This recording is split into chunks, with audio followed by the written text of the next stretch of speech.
കാര്യം എനിക്ക് പറയാനുള്ളതെന്ന് പറഞ്ഞാൽ, ഒരു കല്യാണം കഴിച്ചതിന് ശേഷം കുടുംബത്തിൽ എന്ത് പ്രശ്നം വന്നാലും അത് വന്നു കയറിയ പെൺകുട്ടിയുടെ തലമണ്ടയിൽ അടിച്ചു വെക്കുന്ന ആ ഒരു എന്താ പറയുന്ന ഒരു ഹിസ്റ്ററി നമ്മുടെ സമൂഹത്തിൽ എല്ലാരും മുമ്പിൽ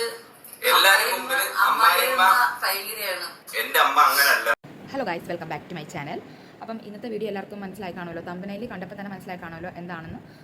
നമ്മുടെ ഫേമസ് ആയിട്ടുള്ള യൂട്യൂബർ പ്രവീൺ പ്രണവ്, അവരുടെ കുറച്ച് നാളല്ല, ഈ ഒരു നവംബർ സ്റ്റാർട്ടിങ് തൊട്ട് കുറച്ച് ഇഷ്യൂസും കാര്യങ്ങളുമൊക്കെ വരുന്നുണ്ട്. പ്രവീൺ കുറേ വീഡിയോസൊക്കെ ഇട്ടു. അതുപോലെ തന്നെ കൊച്ചു ആണെങ്കിൽ വേറെ ചാനൽ തുടങ്ങിയിട്ട് അതിൽ വീഡിയോസ് ഇട്ടു. ഇപ്പം അവസാനം അവർ രണ്ടുപേരും, പ്രവീൺ ഒരു എക്സ്പ്ലനേഷൻ വീഡിയോ ഇട്ടിട്ടുണ്ടായിരുന്നു, അതുപോലെ തന്നെ കൊച്ചു അതിന് എഗെയിൻസ്റ്റ് ആയിട്ടൊരു വീഡിയോ ഒക്കെ ചെയ്തിട്ടുണ്ടായിരുന്നു. എല്ലാം നമ്മൾ കണ്ടതാണ് അല്ലേ. അപ്പം അതിൽ എനിക്ക് പറയാനുള്ളതെന്ന് വെച്ചാൽ, ഇവർ ഈ എന്തായിരുന്നു ട്രിപ്പ് ഒക്ടോബർ ഒരു ലാസ്റ്റ് വീക്കൊക്കെ ആയപ്പോഴാണ് ഇവർ ട്രിപ്പ് പോയത്. അപ്പോൾ ആ ട്രിപ്പ് പോയി കഴിഞ്ഞപ്പോൾ തൊട്ടാണ് ഓരോ ഇഷ്യൂസും കാര്യങ്ങളും ഇങ്ങനെ വന്നു തുടങ്ങിയത്. മീൻസ് ഒക്ടോബർ ലാസ്റ്റ് ടൈമിൽ അവർ ട്രിപ്പ് പോയി, നവംബർ ഫസ്റ്റ് തൊട്ടാണ് നമ്മൾ കുറച്ച് ഇഷ്യൂസും കാര്യങ്ങളൊക്കെ നമുക്ക് മനസ്സിലായി നമ്മുടെ മുന്നോട്ട് വന്നത്. ഓക്കെ, അപ്പോൾ അവർ ആ ട്രിപ്പ് പോയതെന്ന് പറഞ്ഞാൽ അവരുടെ പ്രവീണിൻ്റെ ചാനൽ കയറി നോക്കിയാൽ നമുക്ക് മനസ്സിലാവും, ഒരു ലാസ്റ്റ് വീക്കിലാണ്. ഓക്കെ, അതിൽ അവർ കുറച്ച് കാര്യങ്ങൾ പറയുന്നുണ്ട്. ഓക്കെ, ഒക്ടോബർ ലാസ്റ്റ് അതൊന്ന് കണ്ടു നോക്കാം. ഞങ്ങൾ നിങ്ങൾക്കൊരു ഭയങ്കര ബാധ കേട്ടോ. നമ്മൾ പോണ വഴിയിലേക്ക് പോവാ. നമ്മൾ ബാഗിൽ ഇവിടുന്ന് ഗോവയിൽ നിന്ന് ബാംഗ്ലൂർ റോഡ് പിടിച്ചതാ. എൻ്റെ നമ്മുടെ അവിടുത്തെ റോഡിനെ കാട്ടി ഭയങ്കര മോശം. ഈ എൻ്റെ മോനെ ഇവിടെ ബ്ലോക്ക് കിടക്കുകയാണ്.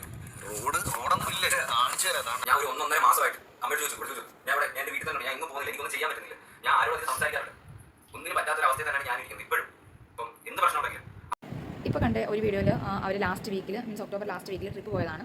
പക്ഷേ അത് കഴിഞ്ഞിട്ട് കൊച്ചിൻ്റെ ഒരു വീഡിയോ ഇതിൽ കണ്ടല്ലോ, അതിൽ കൊച്ചു പറയുന്നുണ്ട്, ഞാൻ 1.5 മാസമായിട്ടും ഞാൻ എവിടെയും വീട്ടിൽ നിന്ന് പുറത്തോട്ടേ ഇറങ്ങിയിട്ടില്ല എന്ന്. ഓക്കെ, ഇപ്പോൾ നവംബർ ഒരു 15th ഒക്കെ ആയി, അവർ ഒക്ടോബർ ലാസ്റ്റ് വീക്കിലാണ് അവർ ട്രിപ്പ് പോയത്. അപ്പം അതെന്താണ് അവിടെ ഒരു കാര്യം എന്നുള്ളത് മനസ്സിലാവുന്നില്ല. എന്താണ് അങ്ങനെ പറഞ്ഞത്, 1.5 മാസമായിട്ട് ഞാൻ പുറത്ത് പോയില്ല, പക്ഷേ അവർ പുറത്ത് പോയി, അവർ ബാംഗ്ലൂർ ഗോവ എവിടേക്ക് ഒരു ട്രിപ്പ് പോയിട്ടുണ്ട്. അപ്പം അവിടെ അത് എന്താണെന്നുള്ളത് നമുക്കിവിടെ ക്ലിയർ അല്ല, ഒട്ടും ക്ലിയർ അല്ല. അതുപോലെ തന്നെ ഒക്ടോബർ ലാസ്റ്റ് വരെ അവരുടെ ഫാമിലി വീഡിയോസ് അല്ലെങ്കിൽ കൊച്ചിൻ്റെ കൂടെയുള്ള വീഡിയോസ് ആയിരുന്നു പ്രവീൺ പ്രണവ് എന്നുള്ള ചാനലിൽ കിടന്നിരുന്നത്. പക്ഷേ നവംബർ ഫസ്റ്റ് വീക്ക് തൊട്ട് ഫാമിലി വ്ളോഗ്സ് അവരുടെ മീൻസ് അച്ഛനോ അമ്മയോ കൊച്ചോ ആ ഒരു ചാനലിൽ ഇല്ല. ഓക്കെ, അതുപോലെ തന്നെ കൊച്ചു ചാനൽ തുടങ്ങിയതാണെങ്കിലും ഒക്ടോബർ ലാസ്റ്റ് തൊട്ടുള്ള വീഡിയോസൊക്കെയാണ് അതിൽ പോസ്റ്റ് ചെയ്തിരിക്കുന്നത്. ലോങ് വീഡിയോസ് ഒന്നും അതിൽ ഇല്ലതാനും. മീൻസ് ഇവരുടെ ഈ ഒരു ഇഷ്യൂ തുടങ്ങിയിട്ട് നമ്മുടെ ഇതിൽ വന്നതെന്ന് പറഞ്ഞാൽ, നമ്മുടെ ഫ്രണ്ട് വന്നെന്ന് വെച്ചാൽ ഒരു നവംബർ ഫസ്റ്റ് വീക്കാണ് തൊട്ടാണ് അവരുടെ ഇഷ്യൂസും കാര്യങ്ങളെല്ലാം തുടങ്ങിയത്. ഈ ഇത്രയും കാര്യങ്ങൾ വീഡിയോസ് എല്ലാം ഞാൻ ഇതിലെടുത്ത് കാണിച്ചത് നിങ്ങൾ കണ്ടല്ലോ. അപ്പോൾ ആ ഒരു ഇഷ്യൂസും കാര്യങ്ങളും തുടങ്ങിയത്. എൻ്റെ ലൈഫിലോട്ട് ഇനി എന്തെന്ന് എനിക്ക് ഒരു സ്റ്റക്കായി നിൽക്കുന്ന കുറേ നിമിഷങ്ങളായിരുന്നു കഴിഞ്ഞ മാസം. ഇനി അങ്ങോട്ട് ഏത് എന്നൊന്നും അറിയാം. അപ്പം അതുപോലെ തന്നെയാണ് ഇപ്പോഴും നിൽക്കുന്നത്. ഇനി ഒരു അഡ്രസ്സ് ഇല്ലാത്തൊരവസ്ഥ എന്ന് പറയുന്നത്. ഇവർ അഡ്രസ്സിൻ്റെ ഒരു ഇഷ്യൂ പറയുന്നുണ്ട് കുറേ വീഡിയോസിലൊക്കെ. മീൻസ് നമ്മുടെ മൃദുലയുടെ ഡെലിവറി കാര്യങ്ങളൊക്കെ വന്നപ്പം ഫാമിലിയെ കണ്ടില്ല, അച്ഛനെയും അമ്മയും അതുപോലെ കൊച്ചിനെയും കണ്ടില്ല എന്താണെന്നുള്ള ഇഷ്യൂസ്, പിന്നെ ഗവൺമെൻറ് ഹോസ്പിറ്റലിൽ കൊണ്ടുപോയ കുറേ ഇഷ്യൂസ്, അതുപോലെ അങ്ങനെ കുറേ ഇഷ്യൂസും കാര്യങ്ങളൊക്കെ ആയിട്ടൊരു എക്സ്പ്ലനേഷൻ വീഡിയോ ഇപ്പം 2 ദിവസം മുന്നെയാണ് പ്രവീൺ ഇട്ടത്.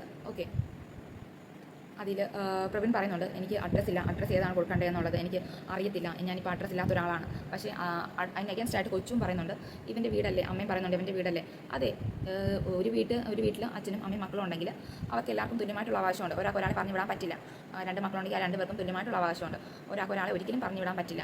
അതുപോലെ തന്നെ കുഞ്ഞിന് അവരുടെ വാർഡ് നമ്പറും അഡ്രസ്സും ഡീറ്റെയിൽസും എല്ലാം പ്രവീൺ ചോദിച്ചെന്ന് പറയുന്നു. അപ്പം ഇവിടെ എന്തെങ്കിലും ലോജിക്കുണ്ടോ പ്രവീൺ ചോദിച്ചാൽ? ഇതിൽ ഞാൻ അഡ്രസ്സ് ഇല്ലാത്തവനാണ്, അല്ലെങ്കിൽ എനിക്ക് എൻ്റെ കുഞ്ഞിനെ ഏത് അഡ്രസ്സ് വെക്കേണ്ടതെന്ന് എനിക്കറിയില്ല. ആ ഒരു സങ്കടം പറഞ്ഞ എക്സ്പ്ലനേഷൻ വീഡിയോയിൽ ഇട്ടിട്ടുണ്ടായിരുന്നു. അവിടെ എന്തെങ്കിലും ഒരു ലോജിക്ക് വരുന്നുണ്ടോ എനിക്കറിയില്ല. നിങ്ങൾ എന്നെ കമൻറ്റ് ചെയ്ത് പറഞ്ഞാൽ മതി. എന്തെങ്കിലും അവിടെ ഒരു കാരണം കൊച്ചു പറയുന്നുണ്ട്, ഈ അവൻ്റെ വീടാണ്, അവന് വന്ന് താമസിക്കാം. അമ്മയും അച്ഛനും പറയുന്നുണ്ട്, ഒരിക്കലും ഒരാളെ നമുക്കൊരു വീട്ടിൽ നിന്ന് പറഞ്ഞു വിടാൻ പറ്റത്തില്ല. ഇപ്പോൾ നമ്മൾ 4 പേര് താമസിക്കുന്ന ഒരു വീടാണെങ്കിൽ അതും അച്ഛനും അമ്മയും 2 മക്കളോട് താമസിക്കുന്ന ഒരു വീടാണ്. അവിടെ ഒരു ലോജിക്ക് നമ്മൾ കാണുന്നില്ല ശരിക്കും പറഞ്ഞാൽ. നിങ്ങൾ പറഞ്ഞോളൂ. മെയിനായിട്ട് അവൻ പറഞ്ഞത് അവന് അഡ്രസ് ഇല്ല എന്നുള്ളൊരു കാര്യമാണ്. അവന് എങ്ങനെയാണ് അഡ്രസ് ഇല്ലാതാകുന്നത് എന്നെനിക്ക് മനസ്സിലാകുന്നില്ല. ഇവൻ ഈ വീഡിയോ ഇട്ട സമയത്ത് എനിക്ക് അൺലിസ്റ്റഡ് അയച്ചു തന്നു. ഞാൻ ആ വീഡിയോ കണ്ടിട്ട് അമ്മയുടെ ഞാൻ പറഞ്ഞു, ഇതുപോലെ ഈ ഒരു പാർട്ട് കട്ട് ചെയ്ത് കളയുക, ഇത് പറയേണ്ട യാതൊരു ആവശ്യവുമില്ലല്ലോ, നീ എന്തിനാണ് ഇങ്ങനെ ഒരു കാര്യം പറയുന്നതെന്ന് ഞാൻ ചോദിച്ചു. അതുപോലെ കുറേ കമൻറ്റ്സ് വന്നിട്ടുണ്ടായിരുന്നു. വന്ന് കയറിയ പെണ്ണ് കാരണമാണ് ഇവിടെ എല്ലാം പ്രശ്നം, അല്ലെങ്കിൽ അമ്മായിമ്മയാണ് ഇവിടെ പ്രശ്നക്കാരി. വന്ന് കയറിയ പെണ്ണോ അതോ അമ്മായിമ്മയാണോ ശരിക്കും ഇവിടെ പ്രശ്നക്കാർ?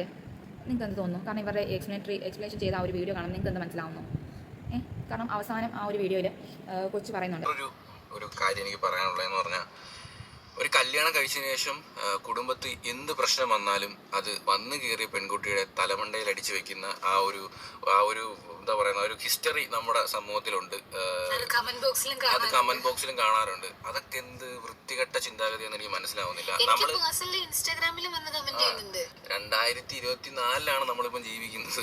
അതൊക്കെ ഒന്ന് മനസ്സിലാക്കുക. എന്ത് വന്നാലും വന്നു കയറിയ പെണ്ണിന്റെ തലയിൽ വെക്കുന്നത് വളരെ മോശമായിട്ടുള്ള ഒരു പ്രവണതയാണ്. സത്യം പറഞ്ഞാൽ ഇതിൽ വന്നിട്ടല്ലേ എല്ലാരും എന്നെ അറിയുന്നതും. എല്ലാരും മുമ്പില് എന്റെ അമ്മ അങ്ങനല്ല എന്ന് എനിക്ക് നല്ലതുപോലെ എനിക്കറിയാം. എന്നിട്ട് ഒരു ഇത്രയും നേരമായി, ഇപ്പൊ മണി 4 ഒരു ആഹാരം കഴിക്കാൻ പറ്റുന്നില്ല. അതുപോലെ കുറേ ഏറെ കമൻറ്റ്സ് വന്നിട്ടുണ്ടായിരുന്നു. വന്ന് കയറിയ പെണ്ണ് കാരണമാണ് ഇവിടെ എല്ലാം പ്രശ്നം, അല്ലെങ്കിൽ അമ്മായിമ്മയാണ് ഇവിടെ പ്രശ്നക്കാരി. വന്ന് കയറിയ പെണ്ണോ അതോ അമ്മായിമ്മയാണോ ശരിക്കും ഇവിടെ പ്രശ്നക്കാർ? നിങ്ങൾക്ക് എന്ത് തോന്നുന്നു? കാരണം ഇവരുടെ എക്സ്പ്ലനേഷൻ ചെയ്ത ആ ഒരു വീഡിയോ കാണുമ്പോൾ നിങ്ങൾക്ക് എന്ത് മനസ്സിലാവുന്നു? കാരണം അവസാനം ആ ഒരു വീഡിയോയിൽ കൊച്ചു പറയുന്നുണ്ട്, എനിക്കൊരു ചാനലും വേണ്ട, എനിക്ക് ചാനലിൽ ഒന്നും വേണ്ട, അവൻ ആ ചാനൽ എടുത്തോട്ടെ, കൊച്ചു പറയുന്നുണ്ട്. ഓക്കെ, അപ്പോൾ നമുക്ക് അവിടെ ശരിക്കും ക്ലിയർ ആവുന്നുണ്ട് എന്താണ് ആ ഒരു ചാനലിൻ്റെ ഒരു ഇഷ്യൂ ആണ്. ചേട്ടനും അനിയനും തമ്മിൽ ഒരു ചെറിയൊരു ഇഷ്യൂ ആണ് അവിടെ ഉള്ളത്. അതിന് പകരം ഒരു സ്ത്രീയാണ് അവിടെ ഇത്രയും ഇഷ്യൂസിന് കാരണമെന്നുള്ള കുറേ നെഗറ്റീവ് കമൻറ്റ്സ് എന്തിനാണ് വരുന്നത്? മൃദുല് അല്ലെങ്കിൽ അമ്മയാണോ അതിന് കുറ്റക്കാർ? ഒരിക്കലും അല്ല. അവരായിട്ട് തന്നെ പറഞ്ഞിട്ടുണ്ട് ചാനലാണ് അവരുടെ മെയിൻ ഇഷ്യൂ. മേ ബി ചിലപ്പം ചേട്ടനും അനിയനും തമ്മിൽ പല ഇഷ്യൂസും പല വീടുകളിലും കാണും. അതുപോലെ ഒരു കുഞ്ഞു ഇഷ്യൂ മാത്രമായിരിക്കും ഇതും, അല്ലേ? ആയിരിക്കത്തില്ല. നിങ്ങൾക്ക് എന്താണ് തോന്നുന്നത്? അതൊന്ന് കമൻറ്റ് ഇട്ടേരെ. അതുപോലെ തന്നെ കൊച്ചു ആണെങ്കിലും പ്രവീണാണെങ്കിലും അവരുടെ വീഡിയോയിൽ ലാസ്റ്റിൽ അവർ നല്ല രീതിയിൽ ഇമോഷണലാണ്. ചെറിയ എന്തോ ഒരു സംഭവമാണ് അവർ തമ്മിൽ ഉള്ളത്. പക്ഷേ നമ്മൾ കുറേ നെഗറ്റീവ് കമൻ്റ് ഇടുന്നു, കുറേ പോസിറ്റീവ് കമൻ്റ് ഇടുന്നു. അങ്ങനെ ചെറിയ കാര്യത്തെ വലിയ കാര്യമാക്കുന്നു. അതിനനുസരിച്ച് അവർ ഓരോ എക്സ്പ്ലനേഷൻ വീഡിയോ തരുന്നു. അങ്ങനെ കുറേ കാര്യങ്ങളാണ് ഇപ്പോൾ നടന്നുകൊണ്ടിരിക്കുന്നത്. ചെറിയൊരു വിഷയമാണ് അത് അവർ ചേട്ടനും അനിയനും തമ്മിൽ. കാരണം നമുക്ക് രണ്ടുപേരുടെയും ആ ഒരു വീഡിയോയിൽ കാണാം അവർ ഇമോഷണലി എത്രത്തോളം എല്ലാവരും 4 പേരും അല്ലെങ്കിൽ ഇപ്പോൾ 5 പേരും, ആ ഒരു പുതിയ കുഞ്ഞൂടെ വന്നിട്ടുണ്ട്, അപ്പോൾ 6 പേരും എല്ലാവരും ഇമോഷണലി എത്രത്തോളം അറ്റാച്ച്ഡ് ആണ്. അവർക്ക് എത്രത്തോളം വിഷമമുണ്ട് ഇങ്ങനെ വേറെ നിൽക്കുന്നത്. ഒന്നെങ്കിൽ ചേട്ടൻ അല്ലെങ്കിൽ അനിയൻ ആരെങ്കിലും ഒരാളൊന്ന് ക്ഷമിച്ചു കൊടുക്കുകയാണെങ്കിൽ, കാരണം കൊച്ചുകൂടെ പറയുന്നുണ്ട് അവൻ എന്നോട് ഇത്രയൊക്കെ ചെയ്തു പക്ഷെ ഞാൻ ക്ഷമിക്കും. അതാണ് നല്ലത്. ആരെങ്കിലും ഒരാളെയും ഒന്ന് ക്ഷമിച്ചു കൊടുത്താൽ വീണ്ടും ഈ ഒരു ഫാമിലിയെ നമുക്ക് ഒന്നായിട്ട് കാണാൻ പറ്റും, അല്ലേ? ഇവർ വേറെ നിന്ന് ഇങ്ങനെ നിൽക്കുമ്പം അതിനെക്കാട്ടി നല്ലതാണ് നമ്മൾ യുണൈറ്റഡ് ആയിട്ട് സ്റ്റേ ചെയ്ത് നമ്മൾ എന്തെങ്കിലും ഒരു സംഭവം മുന്നോട്ട് കൊണ്ടുപോകുന്നത്, അല്ലേ? അതുപോലെ തന്നെ പ്രവീൺ പറയുന്നുണ്ട് ഈ ഒരു മോശ സമയങ്ങളൊക്കെ മാറും, എല്ലാവരും ഒന്നിക്കും, ഫാമിലിയിൽ കാര്യങ്ങളെല്ലാം ശരിയാവും. അതുപോലെ കൊച്ചും പറയുന്നുണ്ട് ഇതിങ്ങനെ നിൽക്കില്ല, അവൻ വരും, ഞാൻ എന്തായാലും എന്നോട് ചെയ്തതിനെല്ലാം ഞാൻ ക്ഷമിക്കും. അപ്പം എന്തായാലും നമ്മൾ ഇപ്പോൾ ഇതൊരു ബാഡ് സിറ്റുവേഷനാണ്, ബാഡ് ടൈമാണ്, അപ്പം ഇതെല്ലാം മാറും എന്നുള്ള രീതിയിൽ രണ്ടു കൂട്ടരും സംസാരിക്കുന്നുണ്ട്. അപ്പം ഉടനെ തന്നെ ഇവർ ഒന്നിക്കട്ടെ, അല്ലേ?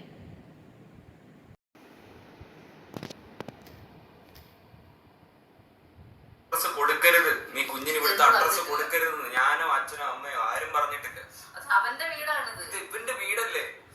ഇവൻ ഇവിടെ ഒന്ന് താമസിക്കുന്നുണ്ട് എന്താ ബുദ്ധിമുട്ട്? ഞങ്ങൾക്ക് ഈ വീടിന്റെ ആവശ്യം എന്താ? ഞങ്ങളുടെ ഓർമ്മയ്ക്ക് വേണ്ടി ഞങ്ങൾ താമസിച്ച വന്ന വഴി മറക്കാൻ ഒരു കുഞ്ഞു വീട് അവിടെ എടുക്കുള്ളൂ. അതിന്റെ ബാക്കി അത് എനിക്കെന്തിനാ ഇത്രയും വലിയ, എനിക്ക് ഒക്കെ താമസിക്കാൻ എന്തിനാ ഇത്രയും വലിയ വീടാ? ഞങ്ങൾക്ക് ആവശ്യമില്ലെന്നേ. ഞങ്ങൾ മക്കളുടെ സന്തോഷം ഇതിനു വേണ്ടിയാണ് ഞങ്ങൾ ഇങ്ങനെ ജീവിച്ചത്. ഞങ്ങൾ അവർക്ക് വേണ്ടി ജീവിച്ചു ഈ നിമിഷം വരെ. ആരോടെങ്കിലും ഒരു വാക്ക് വേണ്ടാത്ത ഞാൻ പറഞ്ഞിട്ടുണ്ടോ? ഞാൻ ഇപ്പൊ ഇരുന്ന് പറയുന്നുണ്ടെങ്കിൽ അതെന്റെ ഗതികേടാ. എന്ത് പ്രശ്നം ഉണ്ടെങ്കിലും അവ ഒരിക്കലും എന്റെ ചേട്ടനാവായിരിക്കത്തില്ല, ഒരിക്കലുമില്ല. അവന്റെ അനിയനാണ് ഞാൻ, എന്റെ ചേട്ടനാവൻ. അതൊരിക്കലും മാറത്തില്ല, അതങ്ങനെ തന്നെ ആയിരിക്കും. പിന്നെ പ്രശ്നങ്ങൾ വരും. അവ എൻ്റെ അടുത്ത് ചെയ്തത് നല്ലതല്ല. ഇത് പ്രശ്നം ഞാൻ പറഞ്ഞ് എനിക്ക് കംപ്ലീറ്റ് ചെയ്യാൻ പറ്റത്തില്ല. അവ എൻ്റെ അടുത്ത് ചെയ്തതൊന്നും ശരിയല്ല. പക്ഷെ ഞാൻ വിടും, എല്ലാം ഞാൻ മറക്കും. ദേവി ഇത് വെറുതെ വിടുക.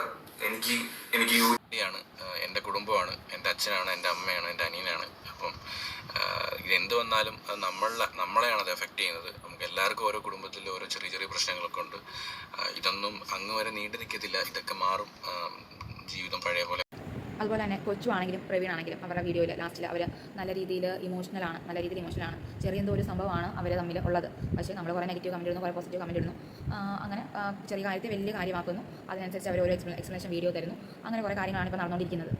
ചെറിയൊരു വിഷയമാണ് അത് അവർ ചേട്ടനും അനിയനും തമ്മിൽ. കാരണം നമുക്ക് രണ്ടുപേരെയും ആ ഒരു വീഡിയോയിൽ കാണാം അവർ ഇമോഷണലി എത്രത്തോളം എല്ലാവരും 4 പേരും അല്ലെങ്കിൽ ഇപ്പോൾ 5 പേരും, ആ ഒരു പുതിയ കുഞ്ഞോട് വന്നിട്ടുണ്ട്, അപ്പോൾ 6 പേരും എല്ലാവരും ഇമോഷണലി എത്രത്തോളം അറ്റാച്ച്ഡ് ആണ്. അവർക്ക് എത്രത്തോളം വിഷമമാണ് ഇങ്ങനെ വേറെ നിൽക്കുന്നത്. ഒന്നെങ്കിൽ ചേട്ടൻ അല്ലെങ്കിൽ അനിയൻ ആരെങ്കിലും ഒരാളൊന്ന് ക്ഷമിച്ചു കൊടുക്കുകയാണെങ്കിൽ, കാരണം കൊച്ചുകൂടെ പറയുന്നുണ്ട് അവൻ എന്നോട് ഇത്രയൊക്കെ ചെയ്തു പക്ഷേ ഞാൻ ക്ഷമിക്കും. അതാണ് നല്ലത്. ആരെങ്കിലും ഒരാളെയും ഒന്ന് ക്ഷമിച്ചു കൊടുത്താൽ വീണ്ടും ഈ ഒരു ഫാമിലിയെ നമുക്ക് ഒന്നായിട്ട് കാണാൻ പറ്റും, അല്ലേ? ഇവർ വേറെ നിന്ന് ഇങ്ങനെ നിൽക്കുമ്പോൾ അതിനെക്കാട്ടി നല്ലതാണ് നമ്മൾ യുണൈറ്റഡ് ആയിട്ട് സ്റ്റേ ചെയ്ത് നമ്മൾ എന്തെങ്കിലും ഒരു സംഭവം മുന്നോട്ട് കൊണ്ടുപോകുന്നത്, അല്ലേ? അതുപോലെ തന്നെ പ്രവീൺ പറയുന്നുണ്ട് ഈ ഒരു മോശം സമയങ്ങളൊക്കെ മാറും, എല്ലാവരും ഒന്നിക്കും, ഫാമിലിയിൽ കാര്യങ്ങളെല്ലാം ശരിയാവും. അതുപോലെ കൊച്ചും പറയുന്നുണ്ട് ഇതിങ്ങനെ നിൽക്കില്ല, അവൻ വരും, ഞാൻ എന്തായാലും എന്നോട് ചെയ്തതിനെല്ലാം ഞാൻ ക്ഷമിക്കും. അപ്പം എന്തായാലും നമ്മൾ ഇപ്പോൾ ഇതൊരു ബാഡ് സിറ്റുവേഷനാണ്, ബാഡ് ടൈമാണ്, അപ്പം ഇതെല്ലാം മാറും എന്നുള്ള രീതിയിൽ രണ്ടു കൂട്ടരും സംസാരിക്കുന്നുണ്ട്. അപ്പം ഉടനെ തന്നെ ഇവർ ഒന്നിക്കട്ടെ അല്ലേ. അപ്പം എൻ്റെ വീഡിയോയിൽ ഞാനിത് ഈ ഒരു വീഡിയോയ്ക്ക് ഇഷ്ടപ്പെടുന്നതിന് മുന്നേ എനിക്ക് ഒരു കാര്യം പറയാനുണ്ട്. ഒരു കുഞ്ഞ് ജനിച്ചു, അപ്പം എല്ലാ വീടുകളിലും മിക്ക ഒരു കുഞ്ഞ് ജനിച്ചു, അപ്പം ആ കുഞ്ഞിനെ ചിലപ്പോൾ അച്ഛൻ്റെ വീട്ടുകാർക്ക് നോക്കണമെന്ന് ആഗ്രഹം കാണും, അമ്മയുടെ വീട്ടുകാർക്ക് നോക്കണമെന്ന് ആഗ്രഹം കാണും അല്ലേ. അങ്ങനെയാണ് ഏത് വീട്ടിലാണ് ഒരു കുഞ്ഞുണ്ടായാലും അങ്ങനെ ഒരു ആഗ്രഹം ഇല്ലാത്ത അപ്പൂപ്പനും അമ്മമാർ ഇല്ലാത്തത്, അതൊന്ന് പറയാമോ? എല്ലായിടത്തും ഉണ്ട്, ഇവിടെ അതേ ഉള്ളത്രേ ഉള്ളൂ. ചിലപ്പം പ്രതിയുടെ അമ്മയ്ക്ക് കാണും, പ്രസവം കഴിഞ്ഞ് മകളാണ്, അവർക്ക് നോക്കണം. അതുപോലെ തന്നെ ഇത്രയും ഈ ഒരു 7-8 മന്ത് എങ്കിലും പ്രവീണിൻ്റെ അച്ഛനും അമ്മയും ആ മൃതിനെ നല്ല രീതിയിൽ നോക്കിയിട്ടുണ്ട്. അപ്പോൾ അവർക്ക് ആവശ്യമുണ്ട് ആ ഒരു കുഞ്ഞിനെ ജനിച്ച സമയത്ത് അതിനെ നോക്കണം, അല്ലെങ്കിൽ അവരുടെ കാര്യങ്ങൾ നോക്കണം, അങ്ങനെയില്ലേ. അപ്പം അതിന് എല്ലാവരും ഈ കൊച്ചു കുഞ്ഞിനെ കുടിക്കുഞ്ഞിനെ ഈ ഒരു ന്യൂ ബോൺ ബേബി എന്തിനാണ് വഴിവെക്കുന്നത്? കുഞ്ഞല്ലേ, അവർ സന്തോഷമായിട്ട് കഴിയട്ടെ, കൊച്ചു കുഞ്ഞല്ലേ, ജനിച്ചതല്ലേ ഉള്ളൂ. എന്തിനാണ് ഇത്രയൊക്കെ ആ കുഞ്ഞിൻ്റെ തലയിലോട്ട് എടുത്ത് വെക്കുന്നത്? അതുപോലെ തന്നെ മൃദുല ഇപ്പം പ്രസവം കഴിഞ്ഞു, എന്ത് വേണ്ടി ഡിപ്രഷനിലായിരിക്കും. ഒന്നാമത് ഫാമിലീസ് ഇങ്ങനെ ഒരു സ്പ്ലിറ്റ് ആയി ഒരു ഇത് ആ പുള്ളിക്കാർക്ക് എത്രത്തോളം വിഷമം കാണും ഇതൊക്കെ കാണുമ്പോൾ. അവിടെ ഫാമിലി ഇഷ്യൂ പിന്നെയും അവർക്ക് അങ്ങോട്ടും ഇങ്ങോട്ട് പറഞ്ഞാൽ അത് തീരും. പക്ഷേ നമ്മൾ ആ ഒരു കുഞ്ഞിന് ഒരു നെഗറ്റീവ് കമൻറ്റ് ഇടുന്നു, അല്ലെങ്കിൽ അവരുടെ ഫാമിലിയെ കുറിച്ച് നെഗറ്റീവ് പറയും, അല്ലെങ്കിൽ വന്ന് കയറി പെണ്ണ് പറഞ്ഞാൽ ഒന്ന് മൃദുല, ഒന്ന് പ്രവീണിൻ്റെ കൊച്ചിൻ്റെ അമ്മയും ശരിയല്ല, അല്ലെങ്കിൽ വന്ന് കയറി പെണ്ണ് ശരിയല്ല. ഇതൊക്കെ ശരിയാണോ? ഇവർ തമ്മിൽ ചെറിയൊരു മാറ്റർ, മേ ബി യൂട്യൂബ് പ്രശ്നമായിരിക്കും, ചാനലിൻ്റെ ഇഷ്യൂ ആയിരിക്കും, അതിന് ഇൻകം ഇഷ്യൂ ആയിരിക്കും, അത് അവർ തമ്മിൽ പറഞ്ഞു തീർക്കും അല്ലേ. അതിന് നമ്മൾ ഇപ്പോൾ കുഞ്ഞിനെയോ വന്ന് കയറി പെണ്ണിനെയോ അല്ലെങ്കിൽ അമ്മയോ നമ്മൾ പറഞ്ഞിട്ട് ഒരു കാര്യമില്ല അല്ലേ. അതൊക്കെയല്ലേ ശരിയായിട്ടുള്ള കാര്യം. അപ്പം എനിക്ക് ഇത്രേ ഈ ഒരു ഇഷ്യൂവിന് പറയാനുള്ളൂ. ആരെയും കുറ്റമായിട്ട് പറയുന്നില്ല, ഇവർ എല്ലാവരും ഇമോഷണലി അറ്റാച്ച്ഡ് ആണ്. അപ്പം പെട്ടെന്ന് തന്നെ ഇവർ എല്ലാവരും ഒന്നിച്ച് തന്നെ ആവട്ടെ, ഒരുപോലെ തന്നെ ഒരു ഫാമിലി ആയിട്ട് തന്നെ പോട്ടെ. ഈ വാടക വീടൊക്കെ നോക്കാതിരിക്കുന്നതാണ് നല്ലത്. കാരണം ഒരു കുഞ്ഞിനെ ഒറ്റയ്ക്ക് പോറ്റുമ്പോൾ എത്രത്തോളം ബുദ്ധിമുട്ടുണ്ടെന്ന് നമ്മൾ പലർക്കും ഇത് അറിയാൻ ശരിക്കും. ഒരു ഫാമിലി ആയിട്ട് നോക്കുന്നതായിരിക്കും നല്ലത്, അച്ഛനും അമ്മയ്ക്കും എല്ലാവർക്കും അതായിരിക്കും നല്ലത്. അപ്പം നമ്മളെന്തായാലും ഇവർ പെട്ടെന്ന് തന്നെ ഒന്നിച്ചിട്ട് തന്നെ പറയുന്നത് കേട്ടോ. ഇവരെ ഒന്നിച്ച് കാണാൻ തന്നെയാണ് നമുക്ക് ഇഷ്ടം. സ്റ്റാർട്ടിംഗ് തൊട്ട് അവരുടെ ഡാൻസ്, പിന്നെ ഫാമിലി ബ്ലോഗ്, പിന്നെ കല്യാണം കഴിഞ്ഞിട്ടുള്ള ബ്ലോഗ്, അങ്ങനെയുള്ള കുറേ ബ്ലോഗ്സും കാര്യങ്ങളൊക്കെ ഒന്നിച്ച് തന്നെ ചെയ്യട്ടെ. അപ്പം എൻ്റെ വീഡിയോ ഉള്ളൂ. അപ്പം എല്ലാവർക്കും വീഡിയോ ഇഷ്ടപ്പെടുമെങ്കിൽ ലൈക്ക്, കമൻറ്റ്, ഷെയർ, സബ്സ്ക്രൈബ് ചെയ്യാൻ മറക്കരുത്. അതുപോലെ നിങ്ങൾക്ക് എന്തെങ്കിലും നല്ല കമൻറ്റ്സ് ഉണ്ടെങ്കിൽ അത് ഇട്ടോളൂ. ഓക്കെ, അത്രേ ഉള്ളൂ. Tata, bye, take care. അപ്പം എൻ്റെ വീഡിയോയിൽ ഞാനിത് ഈ ഒരു വീഡിയോയ്ക്ക് ഇഷ്ടപ്പെടുന്നതിന് മുന്നേ എനിക്ക് ഒരു കാര്യം പറയാനുണ്ട്. ഒരു കുഞ്ഞ് ജനിച്ചു, അപ്പം എല്ലാ വീടുകളിലും മിക്ക ഒരു കുഞ്ഞ് ജനിച്ചു, അപ്പം ആ കുഞ്ഞിനെ ചിലപ്പോൾ അച്ഛൻ്റെ വീട്ടുകാർക്ക് നോക്കണമെന്ന് ആഗ്രഹം കാണും, അമ്മയുടെ വീട്ടുകാർക്ക് നോക്കണമെന്ന് ആഗ്രഹം കാണും അല്ലേ. അങ്ങനെയാണ് ഏത് വീട്ടിലാണ് ഒരു കുഞ്ഞുണ്ടായാലും അങ്ങനെ ഒരു ആഗ്രഹം ഇല്ലാത്ത അപ്പൂപ്പനും അമ്മമാർ ഇല്ലാത്തത്, അതൊന്ന് പറയാമോ? എല്ലായിടത്തും ഉണ്ട്, ഇവിടെ അതേ ഉള്ളത്രേ ഉള്ളൂ. ചിലപ്പം പ്രതിയുടെ അച്ഛനും അമ്മയ്ക്ക് കാണും, പ്രസവം കഴിഞ്ഞ് മകളാണ്, അവർക്ക് നോക്കണം. അതുപോലെ തന്നെ ഇത്രയും ഈ ഒരു 7-8 മന്ത് എങ്കിലും പ്രവീണിൻ്റെ അച്ഛനും അമ്മയും ആ മൃതിനെ നല്ല രീതിയിൽ നോക്കിയിട്ടുണ്ട്. അപ്പോൾ അവർക്ക് ആവശ്യമുണ്ട് ആ ഒരു കുഞ്ഞിനെ ജനിച്ച സമയത്ത് അതിനെ നോക്കണം, അല്ലെങ്കിൽ അവരുടെ കാര്യങ്ങൾ നോക്കണം, അങ്ങനെയില്ലേ. അപ്പം അതിന് എല്ലാവരും ഈ കൊച്ചു കുഞ്ഞിനെ കുടിക്കുഞ്ഞിനെ ഈ ഒരു ന്യൂ ബോൺ ബേബി എന്തിനാണ് വഴിവെക്കുന്നത്? കുഞ്ഞല്ലേ, അവർ സന്തോഷമായിട്ട് കഴിയട്ടെ, കൊച്ചു കുഞ്ഞല്ലേ, ജനിച്ചതല്ലേ ഉള്ളൂ. എന്തിനാണ് ഇത്രയൊക്കെ ആ കുഞ്ഞിൻ്റെ തലയിലോട്ട് എടുത്ത് വെക്കുന്നത്? അതുപോലെ തന്നെ മൃദുല ഇപ്പം പ്രസവം കഴിഞ്ഞു, എന്ത് വേണ്ടി ഡിപ്രഷനിലായിരിക്കും. ഒന്നാമത് ഫാമിലീസ് ഇങ്ങനെ ഒരു സ്പ്ലിറ്റ് ആയി ഒരു ഇത് ആ പുള്ളിക്കാർക്ക് എത്രത്തോളം വിഷമം കാണും ഇതൊക്കെ കാണുമ്പോൾ. അവിടെ ഫാമിലി ഇഷ്യൂ പിന്നെയും അവർക്ക് അങ്ങോട്ടും ഇങ്ങോട്ട് പറഞ്ഞാൽ അത് തീരും. പക്ഷേ നമ്മൾ ആ ഒരു കുഞ്ഞിന് ഒരു നെഗറ്റീവ് കമൻറ്റ് ഇടുന്നു, അല്ലെങ്കിൽ അവരുടെ ഫാമിലിയെ കുറിച്ച് നെഗറ്റീവ് പറയും, അല്ലെങ്കിൽ വന്ന് കയറി പെണ്ണ് പറഞ്ഞാൽ ഒന്ന് മൃദുല, ഒന്ന് പ്രവീണിൻ്റെ കൊച്ചിൻ്റെ അമ്മയും ശരിയല്ല, അല്ലെങ്കിൽ വന്ന് കയറി പെണ്ണ് ശരിയല്ല. ഇതൊക്കെ ശരിയാണോ? ഇവർ തമ്മിൽ ചെറിയൊരു മാറ്റർ, മേ ബി യൂട്യൂബ് പ്രശ്നമായിരിക്കും, ചാനലിൻ്റെ ഇഷ്യൂ ആയിരിക്കും, അതിന് ഇൻകം ഇഷ്യൂ ആയിരിക്കും, അത് അവർ തമ്മിൽ പറഞ്ഞു തീർക്കും അല്ലേ. അതിന് നമ്മൾ ഇപ്പോൾ കുഞ്ഞിനെയോ വന്ന് കയറി പെണ്ണിനെയോ അല്ലെങ്കിൽ അമ്മയോ നമ്മൾ പറഞ്ഞിട്ട് ഒരു കാര്യമില്ല അല്ലേ. അതൊക്കെയല്ലേ ശരിയായിട്ടുള്ള കാര്യം. അപ്പം എനിക്ക് ഇത്രേ ഈ ഒരു ഇഷ്യൂവിന് പറയാനുള്ളൂ. ആരെയും കുറ്റമായിട്ട് പറയുന്നില്ല, ഇവർ എല്ലാവരും ഇമോഷണലി അറ്റാച്ച്ഡ് ആണ്. അപ്പം പെട്ടെന്ന് തന്നെ ഇവർ എല്ലാവരും ഒന്നിച്ച് തന്നെ ആവട്ടെ, ഒരുപോലെ തന്നെ ഒരു ഫാമിലി ആയിട്ട് തന്നെ പോട്ടെ. ഈ വാടക വീടൊക്കെ നോക്കാതിരിക്കുന്നതാണ് നല്ലത്. കാരണം ഒരു കുഞ്ഞിനെ ഒറ്റയ്ക്ക് പോറ്റുമ്പോൾ എത്രത്തോളം ബുദ്ധിമുട്ടുണ്ടെന്ന് നമ്മൾ പലർക്കും ഇത് അറിയാൻ ശരിക്കും. ഒരു ഫാമിലി ആയിട്ട് നോക്കുന്നതായിരിക്കും നല്ലത്, അച്ഛനും അമ്മയ്ക്കും എല്ലാവർക്കും അതായിരിക്കും നല്ലത്. അപ്പം നമ്മളെന്തായാലും ഇവർ പെട്ടെന്ന് തന്നെ ഒന്നിച്ചിട്ട് തന്നെ പറയുന്നത് കേട്ടോ. ഇവരെ ഒന്നിച്ച് കാണാൻ തന്നെയാണ് നമുക്ക് ഇഷ്ടം. സ്റ്റാർട്ടിംഗ് തൊട്ട് അവരുടെ ഡാൻസ്, പിന്നെ ഫാമിലി ബ്ലോഗ്, പിന്നെ കല്യാണം കഴിഞ്ഞിട്ടുള്ള ബ്ലോഗ്, അങ്ങനെയുള്ള കുറേ ബ്ലോഗ്സും കാര്യങ്ങളൊക്കെ ഒന്നിച്ച് തന്നെ ചെയ്യട്ടെ.